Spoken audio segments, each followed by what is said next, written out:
इसमें कोई बड़ी बात नहीं है कि ब्रिटेन ईरान पर अमेरिका के साथ मिलकर हमला कर दे। 41 दिन की जंग में ब्रिटेन ने अपने सारे एयरबेस अमेरिका के लिए खोल दिए थे। डियागो गार्सिया तो आपको याद ही है। हजरात, यहां पर एक चेंज हुआ है। ब्रिटेन का जो उस वक्त प्रधानमंत्री था वो चेंज हो गया है। अब ये एंडी बर्नहम अपनी पत्नी के साथ जो नजर आ रहे हैं, ये ब्रिटेन के नए प्रधानमंत्री हैं। बड़ी बात यह है कि डोनाल्ड ट्रंप ने इस नए ब्रिटेन के प्रधानमंत्री से फोन पर बात की है। डोनाल्ड ट्रंप की सरकार ने फुल दबाव बनाया है कि ब्रिटेन हमारे साथ अमेरिका के साथ मिलकर फुल स्केल वॉर में उतर आए और ईरान पर बड़े हमले करे। क्या लगता है? कमेंट कीजिएगा। हजरात, ईरान ने जॉर्डन के ऊपर मिसाइल दागी। यह आसमान में जो आपको दिख रहा है, ये ईरान की मिसाइलें हैं जो जॉर्डन पर दागी हैं। जॉर्डन ने कहा है कि हमने सारी मिसाइलें रोक दी हैं, वो कुछ देर बाद असलियत सामने आ जाएगी, रोकी है या फटी है। बहरहाल, एक और बड़ी बात है, जॉर्डन के बिल्कुल बाजू में इजराइल है। ईरान ने इस तरह से हमले किए कि सायरन इजराइल में भी बजे। हजरात, जॉर्डन में किस तरह से सायरन बज रहे हैं देख लीजिए।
दोस्तों, ईरान ने खुद बताया है और तस्वीरें जारी की हैं कि हमने अमेरिका की क्रूज मिसाइल इंटरसेप्ट की है, रोकी है। ईरान ने सीरिया और जॉर्डन के बॉर्डर पर अमेरिका का बेस है, एक टावर है, उसे टावर 22 के नाम से जाना जाता है।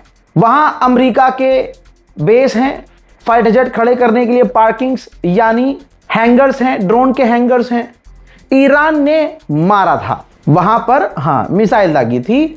अमेरिका ने कहा था कि कोई नुकसान नहीं हुआ है। फिर मेरे दिल में चुलबुली मची। हमारी टीम ने यह सबूत निकाल लिया। आपकी स्क्रीन पर यह टावर देख लीजिए आप, ये वही है सीरिया और जॉर्डन के बॉर्डर पर बिल्कुल अमेरिका का बेस, जिसमें पूरी तरह से तबाही नजर आ रही है। अमेरिका के इस टावर पर ईरान ने हमला किया है, जिसमें भारी तबाही अमेरिका की नजर आई है। वहीं एक और टैंकर पर हमले की खबर है। आज फिर से नहीं पता कि इस टैंकर पर हमला किसने किया है, शक ईरान पर है। दोस्तों, ईरानियन गवर्नमेंट ऑफिशियल ने कहा है कि अमेरिका कुछ भी कर ले, हम अमेरिका के दबाव में आकर पीछे नहीं हटेंगे, अमेरिका की मिलिट्री पावर के आगे नहीं दबेंगे। हजरात, उधर हुथीज की धमकी जो हल्के में लिया है वो हल्का हो गया है। हुथीज रेडियो पर, मैं सुनाऊंगा, हुथीज रेडियो पर धमकी दे रहे हैं लाल सागर में तमाम जहाजों को कि कोई भी सऊदी अरब के पोर्ट पर मत जाना। Naval Force calling you on Channel 16. According to the decision of Yemeni Armed Forces in the date of July 2026, including prevent navigation to Saudi ships because of the constant siege to Yemeni nation. So, we warn all ships belonging to Saudi enemy to proceed via the Red Sea and Gulf of Aden. In case of non-compliance of Yemeni Armed Forces decision, those ships will be in our target. Over.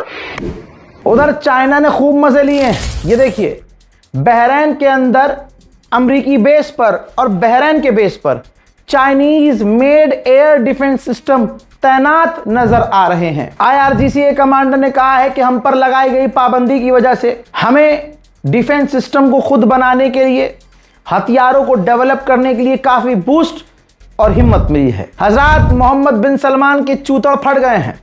जी हां, अब मददगार अल्लाह नहीं है उसका, यही है फर्क ईरानियों में और अरबों में, खासकर सऊदी अरब में। ये जो मोहम्मद बिन सलमान है, जब इसको मदद चाहिए होती है, ये अल्लाह से मदद नहीं मांगता, ये अमेरिका से मदद मांगता है। हजरत मोहतरम, ईरान ने शुरू से अब तक मदद ही नहीं मांगी किसी से, ये सभी को पता है, नई बात नहीं बोल रहा हूं। दूसरी बात यह है कि मोहम्मद बिन सलमान ने डोनाल्ड ट्रंप से फोन पर बात करके हूथीज के मुद्दे पर बात की और मदद मांगी है। हजरत फ्रांस ने बताया है कि हमारी एम्बेसी में ईरान के अंदर जो 2 लोग फ्रांसीसी काम करते थे उनको गिरफ्तार किया है ईरान ने, और उनके साथ गलत बर्ताव किया है। मैं बहुत दिन से कह रहा था, यहां तक कि मैं बहुत करीबी हमारे पड़ोस में रहते हैं, उनको भी कुवैत में काम करते थे, मैंने कहा मिडिल ईस्ट का दौरा मत कीजिए, हालात खराब हैं, नहीं मान रहे थे। ये देखिए अल जजीरा कंफर्म कर रहा है कि जो एयर फ्रांस है, जो काफी बड़ी एयरलाइंस है, एयर फ्रांस ने अपनी तमाम फ्लाइट दुबई और रियाद के लिए रद्द कर दी है। वहीं इराक में अमेरिकी एयरबेस के करीब ईरान का एक ड्रोन आकर गिरा है। IRGC ने डोनाल्ड ट्रंप के मुंह में मूत दिया है। आप भी इस वीडियो को शेयर कीजिए और पेशाब कीजिए अमेरिकियों के मुंह पर। दोस्तों, IRGC ने कहा कि डोनाल्ड ट्रंप ने हर बार यह कहा है कि उसने हमारी मिसाइलों को, डिफेंस सिस्टम को, लॉन्चरों को तबाह कर दिया है, लेकिन हम कह देना चाहते हैं कि हम हमला कर रहे हैं, हम हमला करते रहेंगे, और जब तक यह जंग चलेगी हम हमला करने के लिए रोज तैयार हैं। जब तक जंग चलेगी हम हमला करते रहेंगे। हजरत, अमेरिका की फटी तो पड़ी है चड्डी। अब व्हाइट हाउस क्या खेल रहा है? व्हाइट हाउस ने एक, ये समझ लीजिए कि वोटिंग करवाई है, पोल करवाया है, जिसमें वो साबित कर रहा है कि 60% से ज़्यादा अमेरिकी चाहते हैं कि ईरान के साथ डील हो जाए, क्योंकि अब इनकी फटी पड़ी है चड्डी।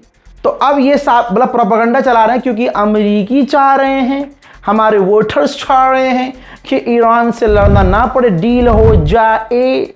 भाई साहब, तुम्हारी लगी पड़ी है इसलिए तुम डील, अब ये प्रोपेगेंडा शुरू हो गया है।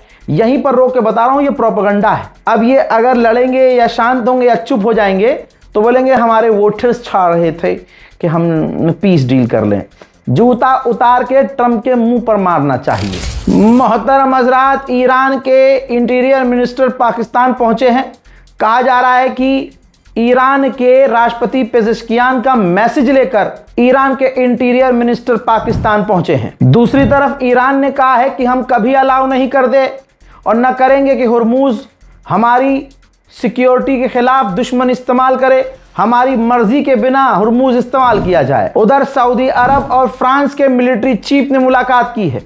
यह खतरे की घंटी है। जिस तरह से डोनाल्ड ट्रंप से बिन सलमान ने बात की, सऊदी अरब के आर्मी चीफ ने फ्रांस के आर्मी चीफ से बात की, तो यानी सऊदी अरब बड़ी प्लानिंग कर रहा है यमन के हूथीज को निशाना बनाने के लिए। उधर ईरान ने कहा है कि हम डिप्लोमेसी के जरिए, बातचीत के जरिए आगे बढ़ने को तैयार हैं, अगर हमारे नेशनल इंटरेस्ट को फायदा होता है तो। मेरे दोस्तों, जंग बढ़ चुकी है। ये तस्वीर देखिए, डिफेंस सिस्टम देखिए, लॉन्चर्स ट्रकों पर लदे हुए देखिए। ईरान बॉर्डर पर तेजी से हथियार भेज रहा है। हजरात, गाजा से एक बड़ा अपडेट है।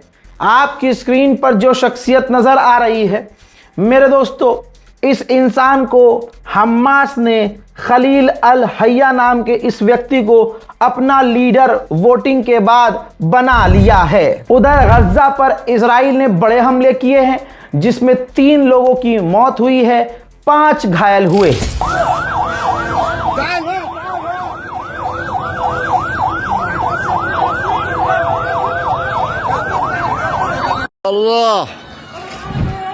मोहतरम हजरात, वेस्ट बैंक में 2 नौजवानों को इजराइल ने गोली मारकर, ये 2 नौजवान हैं, गोली मारकर वेस्ट बैंक में इजराइल ने कत्ल कर दिया है। अमेरिका ने दावा किया था कि लेबनान से इजराइल की फौज कई जगह से पीछे हटेगी और वहां पर लेबनान की फौज तैनात होगी। इस बात को कहे हुए अमेरिका को 7 दिन हो चुके हैं, लेकिन इजराइल की फौज लेबनान से 1 इंच भी पीछे कहीं नहीं हटी है। 4328 लेबनीज की शहादत हो चुकी है लगातार इजराइल के हमलों की वजह से। ये नंबर्स, ये आंकड़े बढ़ते ही जा रहे हैं। हजरात, वहीं इस डील का क्या फायदा, जरा इस तस्वीर को देखिए। लेबनान में इजराइल मकानों पर बम लगाकर पूरे इलाके को साफ कर रहा है। इजराइल के सेटलर्स कब्जाधारी गज्जा के बेहद करीब जाकर मार्च कर रहे हैं और कह रहे हैं हम गाजा पर कब्जा करेंगे।